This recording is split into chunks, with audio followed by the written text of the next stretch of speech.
Hi friends, എല്ലാവർക്കും വീഡിയോയിലേക്ക് സ്വാഗതം. ഇന്ന് ഞാൻ വന്നിരിക്കുന്നത് ഒരു ചമ്മന്തിയുമായിട്ടാണ്. ഈ ചമ്മന്തിയുടെ പ്രത്യേകത എന്ന് പറയുന്നത് നമ്മൾ അടുപ്പ് കത്തിക്കുകയോ മിക്സിയിൽ അരക്കുകയോ ഒന്നും ചെയ്യാതെ തന്നെ ഉണ്ടാക്കാൻ പറ്റുന്ന ഒരു ചമ്മന്തിയുമായിട്ടാണ്. അപ്പോൾ നമുക്കിത് എങ്ങനെയാണ് ഉണ്ടാക്കുന്നതെന്ന് നോക്കാം. അതിനായിട്ട് നമുക്ക് വേണ്ടത് ഒരു സവാള വളരെ കുഞ്ഞായിട്ട് അരിഞ്ഞെടുത്തതാണ്, ഒരു പച്ചമുളക് അതുപോലെ ചെറുതായി അരിഞ്ഞിട്ടുണ്ട്, അല്പം വേപ്പില എടുത്തിട്ടുണ്ട്, ഒരു സ്വല്പം പുളി വെള്ളത്തിൽ കുതിർത്തിട്ടുള്ളതാണ്. ഇനി നമുക്കിതൊക്കെ എങ്ങനെയാണ് ഉണ്ടാക്കുന്നത് നോക്കാം.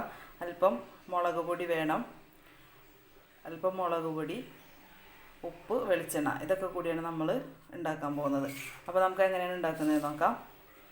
സവാള വളരെ കുഞ്ഞായിട്ട് വേണം അരിഞ്ഞെടുക്കാൻ, അപ്പോഴേ ടേസ്റ്റ് കൂടുള്ളൂ. ഇനി അതിലേക്ക് നമുക്ക് ഈ പച്ചമുളക്, വേപ്പില ചേർത്ത് കൊടുക്കാം.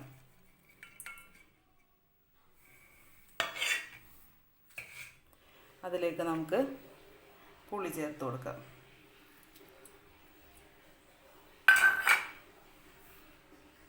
ഇതിലേക്ക് നമുക്ക് സ്വല്പം മുളക് പൊടി ചേർത്ത് കൊടുക്കാം.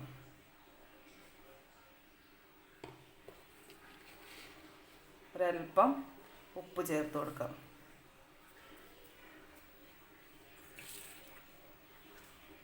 അല്പം വെളിച്ചെണ്ണ ചേർത്ത് കൊടുക്കാം.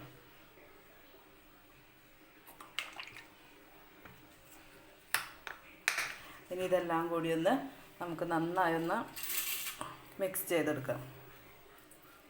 ഇത് ആദ്യം നമ്മളൊന്ന് ടീസ്പൂൺ കൊണ്ട് ഇളക്കി കൊടുക്കുക. എന്നിട്ട് നന്നായി നമുക്കിതൊന്ന് കൈവച്ച് മിക്സ് ചെയ്തെടുക്കാം. ഇത് കൈവച്ച് തന്നെ നമ്മൾ മിക്സ് ചെയ്യണം.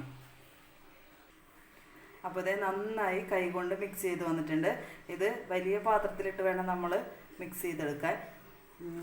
അപ്പോൾ നല്ലൊരു ടേസ്റ്റി ആയിട്ടുള്ളൊരു ചമ്മന്തിയാണ്. അത് നമുക്ക് ചോറിൻ്റെ കൂടെ കഴിക്കാം, ചപ്പാത്തിയുടെ കൂടെ ഒക്കെ കഴിക്കാം. നല്ല ടേസ്റ്റി ആയിട്ടുള്ള ചമ്മന്തിയാണ്. നമുക്ക് കൂടുതൽ സമയമോ കൂടുതൽ സാധനങ്ങളോ ഒന്നും ആവശ്യമില്ല. വളരെ പെട്ടെന്ന് വളരെ എളുപ്പത്തിൽ തയ്യാറാക്കാവുന്ന ഒരു ചമ്മന്തിയാണ്. എല്ലാവരും ട്രൈ ചെയ്ത് നോക്കണം.